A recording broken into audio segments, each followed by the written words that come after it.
Hello. So, this is a bit of a departure from what I normally do.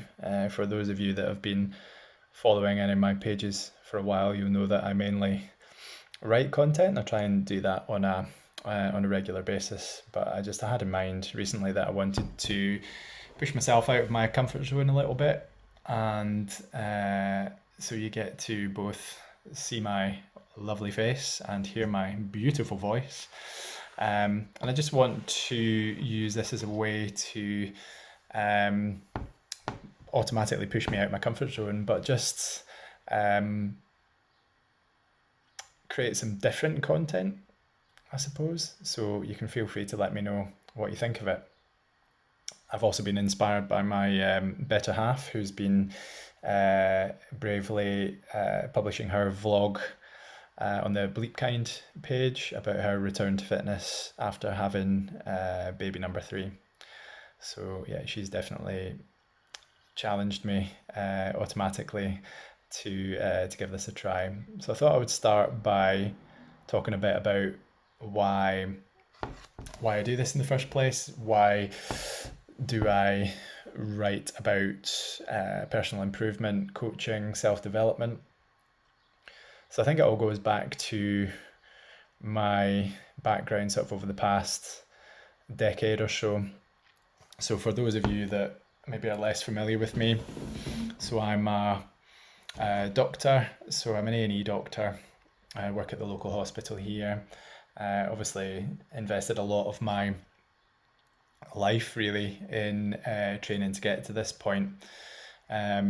I never really had any kind of major issues with that. I've always been someone who likes to grow and develop. So really, medicine was a good proving ground for that. There was always something to work towards. Some new skill to develop. It's the kind of job where I've pretty much satisfied myself that I'm never going to know it all. I'm always going to be learning about something. So I think that's perhaps where the attraction for how my brain is wired comes into it.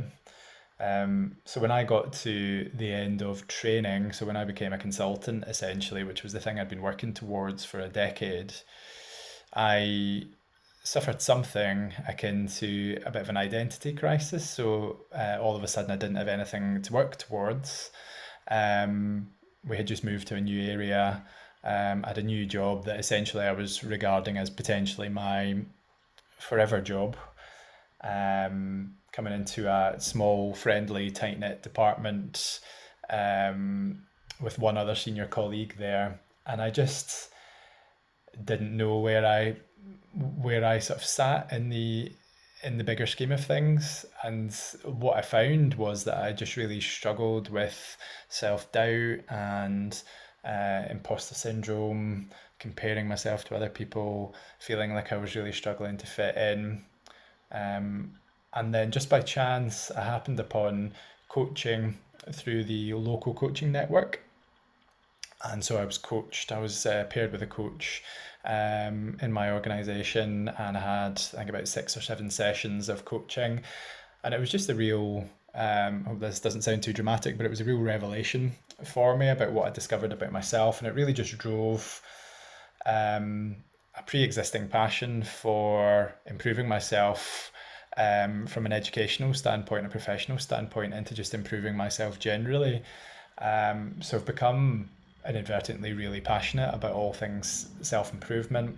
I went from coaching to training as a coach. So I did one qualification in coaching, and now I'm actually just coming to the end of another one at the moment. I've got one more weekend and some coaching hours to submit, and a live observation to do, which will be a bit scary. And then that's kind of the next step towards working towards being an accredited coach.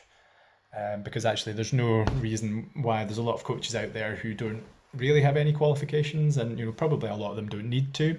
But I just think for me, from my background as a kind of professional person, I feel it's really important that I know that what I'm doing with people is the right thing to do, and that I'm qualified to do that. Um, so yeah, that's kind of who I am and what I'm about in terms of how I got into coaching. I think what I'm going to do with this is I'm going to challenge myself to try and post once a week. whatever happens to be in my head at the time. And no, believe me, there's a lot of stuff goes on in my head. Maybe just use this as a bit of an outlet. I'm going to carry on doing my written content about whatever's on my mind at the time. But I'm going to try and do little short, maybe 5 minute videos that just work along that, and it maybe just aids the people who don't like the reading quite so much, but maybe will benefit from watching a video instead. And you never know. Well, there's certainly no bells and whistles at the moment on this, but I might actually figure out how to do a bit more with the videos. But for now, I will just satisfy myself with having gotten through a one taker with no editing. And if you've made it to this point, thank you very much, and I will see you on the next one.